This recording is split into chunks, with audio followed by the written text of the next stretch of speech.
And Al and his trash. You know what? Hold on. Let's be positive today. Let's be positive. Let's not get so angry this early.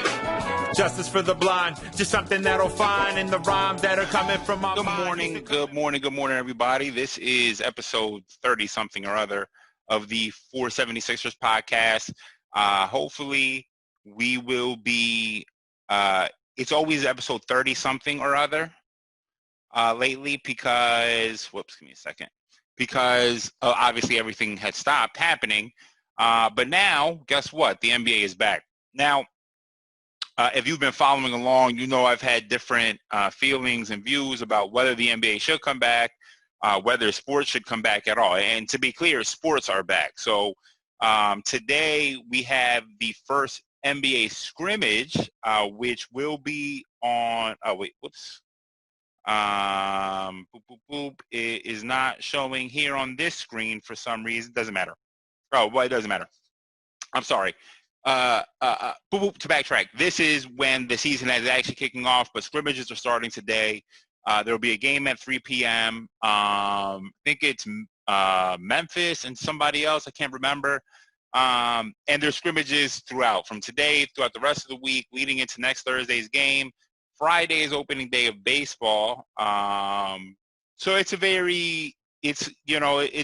weird time. The NBA, though, has done a good job. Credit to them. Essentially keeping players like mad secluded. Now they've had some scares in terms of stars getting sick. It looks like James Harden had COVID at one point and Russell Westbrook had COVID at one point, so they were delayed coming back, which makes sense. James spends an inordinate amount of time at strip clubs, and as we know, strip clubs are probably an essential business. Maybe not, but I'm sure there are some underground strip clubs that James was able to find, even though he did lose a bunch of weight. And we had me and Vic at one point had wondered if had he stopped going to strip clubs, Russ probably got into a fight with the virus at some point. Maybe the virus was in the stands at something he was doing, and or maybe the virus asked him a question like a reporter, and Russ then got into a tussle with the virus, and therefore he became positive for COVID. Joker was positive for COVID. He lost a bunch of weight too that had nothing to do with COVID. He just lost weight on his own, which I think is going to be interesting to see how that affects his game. He when he goes to score, aside from some of those weird shots he shoots, like one-legged fadeaways from the three-pointer and stuff like that, he tends to kind of plant himself in the lane and move whoever is in his way out of his way. So losing weight could definitely affect him. So we'll see how that affects him. There was some video of him at practice the other day playing alongside Bol. So that'll be interesting. But, he had it. And there was a couple others. I know Zion had to leave the bubble, some sort of emergency. Today, another player left the bubble. I forgot who it was off the top of my head. The Marvin Bagley's injured. So it's the NBA has done a great job limiting COVID's. It's not really limiting its footprint because everything is happening because of the COVID footprint. But while we live under the umbrella of COVID's existence, they've done a really good job. There have been no positive tests within the bubble. And some of the stuff has been stringent. Rashawn Holmes picked up a DoorDash order the other day, which somebody traced back to a tweet. I forgot who tweeted. Somebody in the bubble, one of the players tweeted. I don't know if it was Ja Morant. Tweeted, "Oh, snap. DoorDash would deliver to the bubble." Well, that's like a violation. That was a breach. So Rashawn stepped over the line to get his DoorDash order.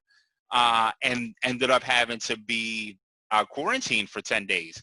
So shout out to the NBA, who's done a great job. In contrast of the shitty job the NFL has done, where they've had all this fucking time to get this fixed and accomplished, and have not accomplished anything. No one knows anything about the NFL yet, except that they're going to play. But the NBA, but the NBA is always doing a better job. Now, Adam Silver has had some up and down moments, I think, over the last year. But before that, he was unimpeachably the best commissioner in sports. I don't even think it's really an argument. I'm pretty sure, and I don't know enough about the hockey stuff, but every time I hear hockey fans or hockey people talk about the hockey commissioner, it's always to shit on him. And whereas in the NBA, we don't really shit on Adam Silver. Again, he's had some bad moments this year. But other than that, he's done like a really, really good fucking job kind of managing everything that's going on. I know even with like the Black Lives Matter stuff, some of the players I think feel like it's a half measure. But you know, I kind of get it to a certain extent. You know, Adam Silver's kind of in a tough position where he doesn't necessarily want to alienate people either. You know, what's right is right, but sometimes people aren't ready to hear what's right. So if you can try to, I guess, gently tell them what's right, I don't know. Maybe I'm capping for him. I do think that it was interesting. There was this interesting concept about LeBron. LeBron doesn't, you know, so obviously one of the Black Lives Matter things that they're doing is the players are allowed to wear something on their jersey instead of their own name, so they can put like Breonna Taylor's name or George Floyd's name or you know, some other like Black Lives Matter statement. But Black Lives Matter. A lot of the white players are just essentially putting Black Lives Matter on their, at least from the ones I've seen speak out, like Alex Caruso and I think JJ Redick maybe. Are going to just wear Black Lives Matter on their back. LeBron, I think LeBron said he was going to go with his name, and somebody suggested, well, yeah, I mean, the James name at this point is kind of the biggest Black Lives Matter movement almost in its own right. And I was like, man, yeah, that's kind of a good point. Like, LeBron really is, you know, he'll never be the great in my eyes, and we've had this conversation ad nauseum in regards to, you know, the Michael versus LeBron debate. And shout out to Michael for stepping up this year too, you know, with some, you know, donating money and putting his money where his mouth is. But he'll never reach the LeBron status. I mean, LeBron is this generation's Muhammad Ali, you could argue. The difference between this generation's Muhammad Ali, the difference between Muhammad Ali and Muhammad Ali can't exist in this generation because the strife is not as outward as it was back then, right? So like a lot of the racism now, while still pretty obvious, is actually a little more covert, if you could believe it, compared to when Muhammad Ali was doing his thing. So so it's hard to say he's the Muhammad Ali. And also Muhammad Ali, I don't want to say he was accidental, but he kind of fell into the position to be that active. Whereas LeBron seemed to was like very was forward about it. You know what I mean? He was like aggressive about being active, and so. And this is not to disparage Muhammad Ali or anybody, or to say one is better than the other in terms of activism or anything like that. It has nothing to do with that. But it's just a point that LeBron seemed like he's been prepping for this moment his whole life. So anyway, so that's a little off topic, but it's going to be an interesting time. Games are starting. Exhibition games are going to be televised. If you have League Pass, they'll be televised. The first exhibition game is today at 3 p.m., which you're not going to hear it from me because this will be out maybe tomorrow. But the first game is at 3 p.m. today, Wednesday, and then there are exhibition games the rest of the week. I think the first Sixers exhibition game is Friday. So mark your calendars, Sixers fans. We will be talking about that, I fucking promise you, as I watch Toby, I'm sure, clank three-pointers and Al Horford not be able to post up or play defense anymore. But hopefully it's a happier time. There have been some developments within the Sixers, it looks like, that we can talk about here. But before we get into that, I'm just trying to think if there's anything I can think of about what's going on around the league. The Pelicans or Kings are fighting for the 8th seed right now in the West. They're trying to usurp the Grizzlies, and it's going to be kind of tough because when Zion comes back, we don't know when he's going to come back. He's going to have to quarantine for 10 days, and then Marvin Bagley is out for the next 2 weeks. So that's kind of a rough spot. You know, Bagley's going to miss a week of games pretty much. So that's going to be hard for the Kings. Now the Kings all year have been very weird. Now, I'm not a Kings fan, so I'm not in tune to all of the gossip, but I know I've seen, I mean, the weirdness with Buddy. They signed him to a pretty big deal, and then he's coming off the bench. The Marvin Bagley thing, it's been up and down all year, really without any large explanation. He's like missing, he's not missing, he's in, he's not in, he's playing, he's not playing, and now he's out for another 2 weeks. It just seems kind of all over the place, and Marvin is a huge part of them. But with that said, they have been able to somewhat stay afloat among all of those things happening. So we'll see if they'll be able to kind of make a late push. The Grizzlies had the hardest schedule left. I don't know if it was the hardest schedule. It was definitely one of the hardest schedules in the NBA. That definitely far harder than the Pelicans. The Pelicans had the hardest. Now, the Pelicans missing Zion may not hurt them as much because, again, they spent the first half of the season without Zion, the first half of the shortened season without Zion, and managed to be, respectable. So we'll see if they're able to carry that out. Now, what was once an easy schedule has now become a little more difficult and obviously filled with more competitive games now that they have to play some of the more competitive teams in the West. Now that they have to play some of the more competitive teams. So it's not going to be as simple as it was before. But according to everything else, the schedule is still their schedule is still beneficial to them making it. With that said, though, the Grizzlies, Ja looks good. And he's apparently put on 10 pounds of muscle. I don't know how. A lot of these guys, I don't know how he would have put 10 pounds of muscle. I know people have been trying to put on muscle their entire lives and can't do it. And my man did it apparently within a few months, 10 to 15 pounds of muscle. So we'll see. I mean, that's kind of fucking scary. He drives to the rim already with like reckless abandon. Now he's going to be going strong. I mean, it's going to be watching Westbrook again. It's going to be watching Russ again. So with seemingly a better jumper maybe. So that's going to be interesting to see. That's going to be something to keep an eye on. Obviously, positioning in the East, where the Sixers going to end. Right now, it's looking like we're going to play the Heat in the first round, and that is going to be a very interesting series. With that said, though, the Heat, towards the end of the season, were not good anymore. You know what I mean? They had been dropping games left and right after a blazing hot start. No pun intended. They started sucking. So that's going to be interesting to watch. I don't think there's going to be a lot of jostling in the top 3 seeds in either conference. I think pretty much what you see there is what you're going to get. And then the bottom of the East, who gives a fuck? Who gives a fuck? The Nets are shot. I mean, the Nets, they don't have Kyrie. They lost somebody else. Then they signed Michael Beasley. Now Michael Beasley is out. They signed Jay Smooth. What the hell? Jamal Crawford. Who knows what he's actually going to offer them? The bottom of the East is not fun. The bottom of the West is fun. If any of those teams make it, the Kings probably the least interesting team, even though not to say that they wouldn't be fun. No, who doesn't want to watch the Aaron Fox, that backcourt in a high pressure situation, right? But just the way that John Morant carries himself, you almost want to see that. They're going to go against the Lakers and get swept probably, but who gives a shit? You get to watch John Morant, what's his face? Oh my goodness, Triple J, what is his name? Their power forward, Jaren Jackson, I'm sorry, get to see them in a possibly high pressure situation. It's going to be fun to watch. Or you get to see Zion versus LeBron, right? Either one of those are good situations. Maybe Mike Conley's played himself in shape.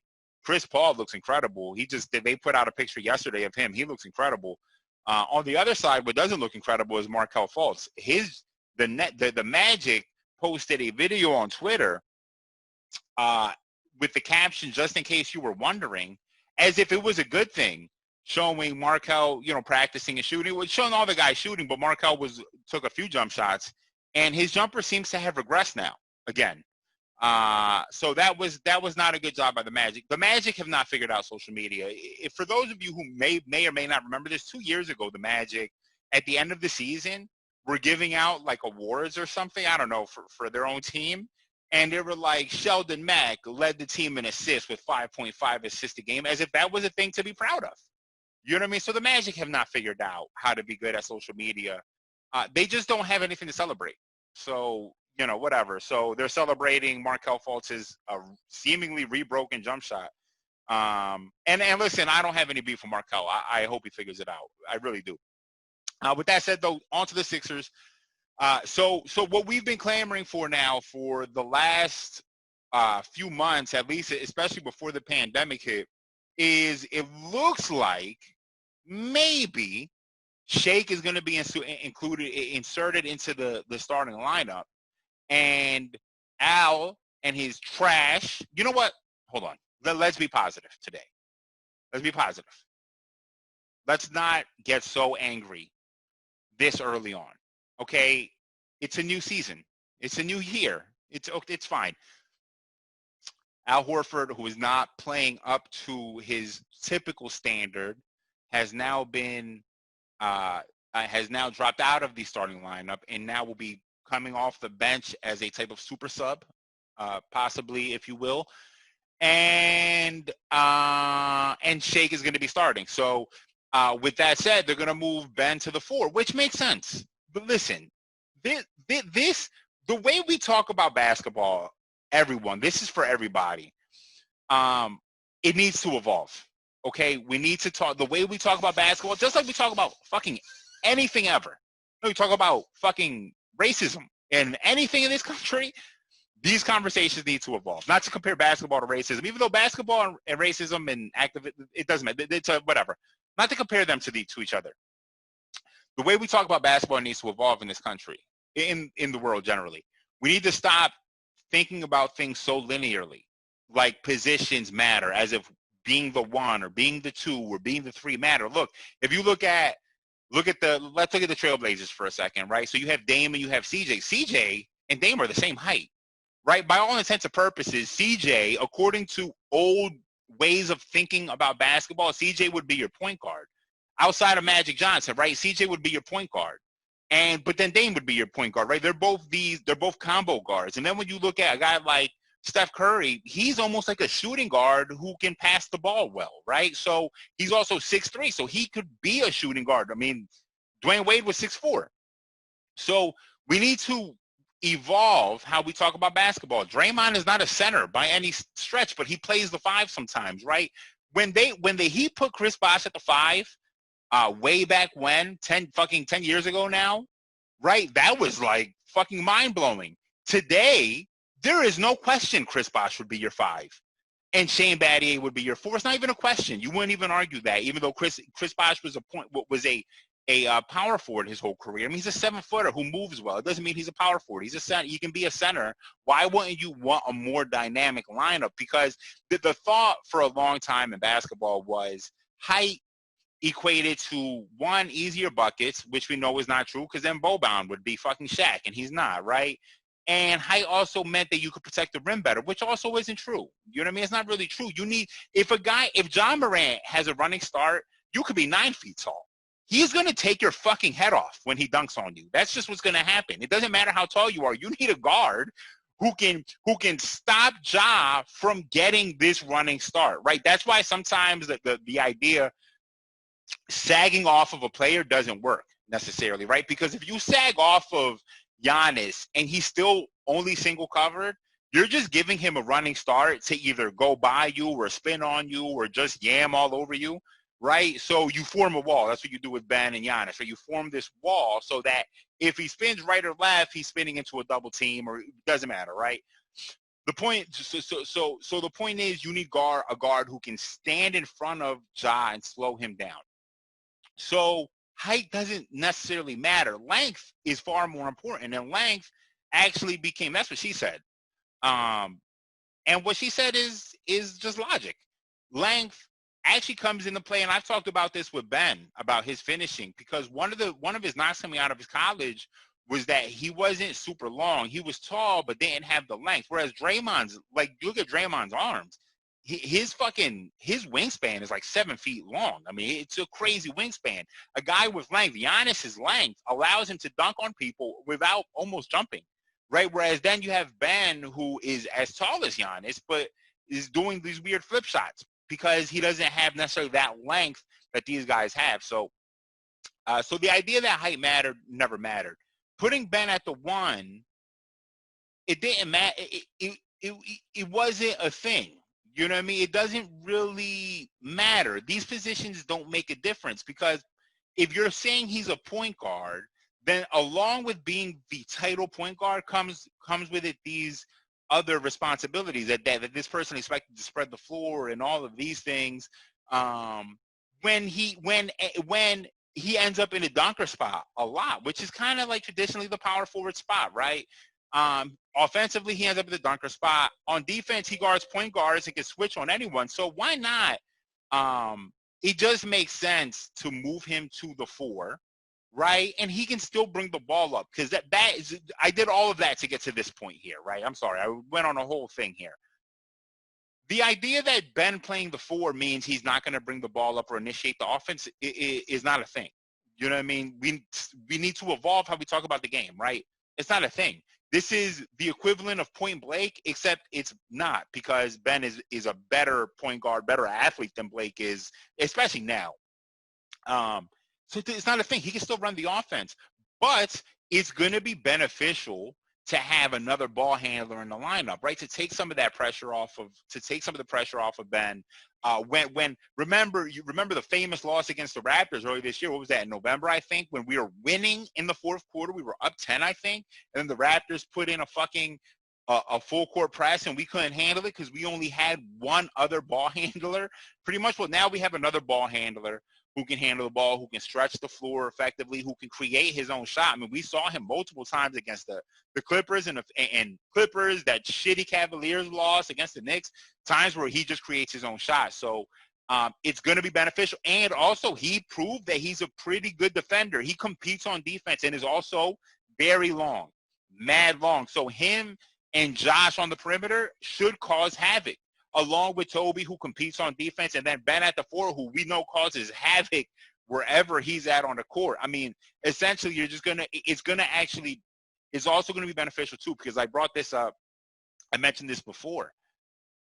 Ben playing the best defense of his career, being a DPOY candidate, led to his back breaking down.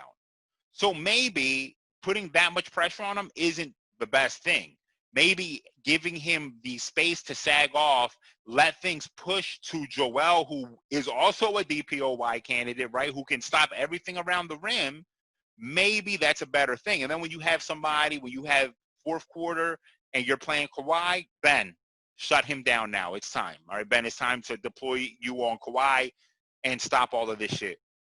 I think that's going to be what we're going to expect to see. So the starting lineup, starting next week, and I guess starting this week, technically with these games, the starting lineup is going to be a situation that looks like it's going to be Shake, Josh, Toby, Ben, and Joel. Now, what I will say about that too is I almost would prefer to see Toby at the 4.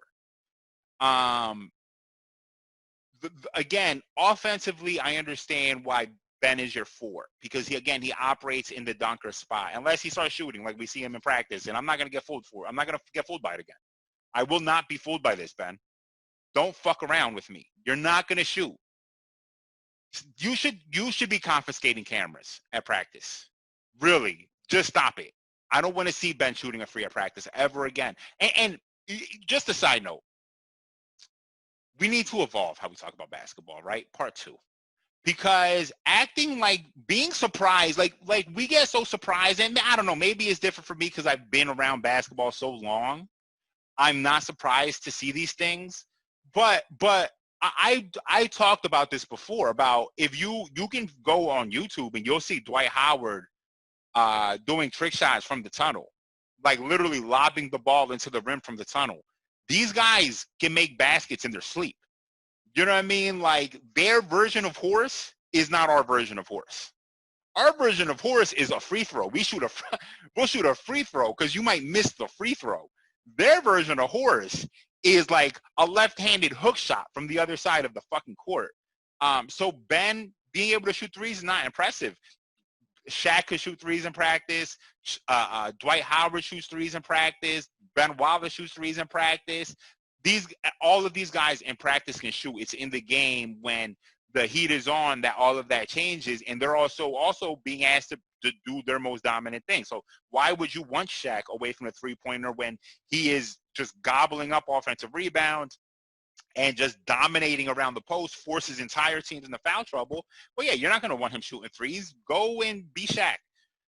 So Ben being able to shoot threes is not really important. I'm sure, I bet Ben could probably shoot a behind the back, could probably throw the ball behind his back into the rim from the three-point line. I promise you he could probably do that. So we should evolve there. But anyway, back to the Sixers. Back to the other point I was making. Ben at the 4, I would rather see Toby at the 4, I think, because Toby is not as quick a foot. Defensively, Ben playing the 3 is more, I think, helps us better. And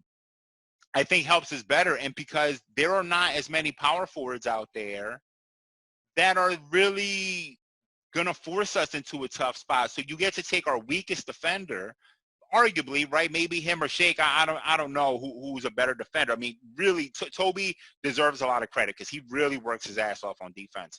But you get to take arguably our weakest defender and put him at the 4, which is one of the weaker positions in the NBA. You know what I mean? It's just usually a tweener there, which is what Toby is, right? And then Ben, who can guard any position, again, can guard every single possession, put him at the 3, which is a historically more competitive position, right, which is going to force him to guard other threes in the NBA. So we'll see. You know what I mean? None of this matters. Again, we should throw out positions. None of it matters. Joel is our 5, and then everything around that is fine, right? It's just whatever. It's this guy, that guy, and these 2 guys over here. These 3 guys can shoot. This one guy doesn't shoot. He can dunk, rebound, play defense. And then it's our center, Joel Embiid. And then let's just rock out. Off the bench, you're going to see, I'm not exactly sure who, I guess Alec Burks is going to fall into that position of ball handler off the bench going forward, I would think. So it's probably going to be like Alec Burks, Furkan, Matisse, Horford, and maybe Glenn Robinson. Maybe we see Shayak. I think I'm saying his name right. Maybe we see him off the bench too. I don't know. I don't know exactly what Raul Neto's status is, which I don't care. I don't want to see him ever again, so that's fine too. Mike Scott also off the bench. I don't know where that's going to go. You know what I mean? You can play all those guys, right? You could just shorten it to 10 guys. If you shorten it to 10 guys without injury, then yeah, you go with Burks, you go with Alec Burks, you go with Furkan, Matisse, Mike Scott, and Al off the bench. I think that makes sense. Dynamic. That's actually a pretty dynamic lineup, I think. A few playmakers on the court at a time, and then Glenn can be one of the other guys who comes off. But you have a couple playmakers, a couple guys who are kind of hard-nosed on defense. I think that would make sense. And we'll see what happens. Look, I said this at the beginning of the year, and I mean this. We are arguably the most talented team in the league. You know what I mean? Even when the Nets, I said before, even if the Nets had Kevin Durant, I still thought we were the favorite. If we can get this shit working, we are the favorite because Joel at his best is a top 3 or 4 guy in the league. Ben at his best is a top 7 or 8 guy in the league. And I know I traded Ben for a pack of Skittles and 3 Lucy's in a Dutch. I understand that I've done that multiple times. Please forgive me. Ben at his best, one of the top 8 guys in the league. No question. It just makes me, it just frustrates me because I love him so much. When you love something so much, it really can frustrate you more than when you hate something. When you hate something, it doesn't really frustrate. Al Horford doesn't frustrate me, believe it or not. As angry as I get when we talk about Al Horford, it doesn't frustrate me because I'm not surprised anymore. You know what I mean? It's not surprising to see him be. I'm sorry, I meant to be positive. When you love something so much, it can frustrate you a little bit more. Ben is a top 8 guy in the league. Al Horford is a serviceable backup center. I mean, he's better than a serviceable. Let me be clear because I shit on Al all the time. He is better than a serviceable backup. He really would be a super sub off the bench. You know what I mean? He's a guy who can definitely take advantage of second units. I would have to say, I have to hope. He's going to take advantage of second units. He can still shoot a little bit when he's open. If you can break down defenses and dump it off to him, it's going to work out. And can still defend second unit guys. In the first unit, he's a little bit slow on his feet. Just doesn't offer a lot anymore like he did when he was with Boston, when he was a fucking Joel Embiid stopper. Who knows? Again, I want to be positive, though. I'm sorry. It's hard to not take that U-turn. Listen, a week from now, I may be cursing everyone out again on this team, asking for Brett to be fired. We'll see. Shout out to Brett, who finally figured out it only took him 9,700 games that maybe Ben should play the 4. That's it, you guys. Stay tuned. There will be way more. We're going to be revving up again, right? Thank God. It's not quite thank God, because the world is still probably ending. We're just going to have basketball on the way to the abyss. So thank God for the distraction. So, there'll be more basketball podcasts coming out. We'll have Vic back on the show sooner rather than later. We've already done a breakdown of the teams in the bubble, so no need to do it again. We'll talk next week. There'll probably be 1 or 2 episodes next week as the season kicks off. The following week, we'll see 2 or 3 episodes probably a week. I would think probably 2 Sixers episodes, reactions to games, maybe more than 2 episodes. I don't know. And then another one kind of taking a spin around the league with Vic being on one of these. And yeah, that's it. Everybody subscribe to the channel, subscribe to the YouTube. Obviously, bad content coming out, all directed by your boy, Brian out here. Keep that same energy with Fred, even though I'm going to do that alone right now after I'm done recording this, because Fred is keeping that same energy in Ohio. Shout out to him. My Sixers fans don't know who Fred is, so he can go fuck himself for now. That is it. Everyone, stay fucking safe. Hey, guess what? I get to bring this back. Wash your stupid fucking hands, right? Wash your hands. We're going to add something, though, right? So wash your hands, Black Lives Matter, and wear a fucking mask. You're busted anyway. You're busted. Your breath is busted. Wear a mask. No one wants to see your stupid face, your stupid, greasy face complaining about your stupid rights to not wear a mask. I don't even know where in the Constitution it says thou shalt not have to wear a mask, even though the Constitution isn't worded that way. You know what I mean? Wear a mask. Stop being an asshole. Just do it. It's mad simple. Stop being an asshole. Black Lives Matter. Mad simple. Don't be an asshole. Wash your hands. Mad simple. Don't be an asshole. Okay? It's mad simple. Everybody, take care. Go Sixers. And yeah, that's all we got. Yo. Yo. Justice for the blind. Just something that'll find in the rhyme that are coming from my mind. Used to come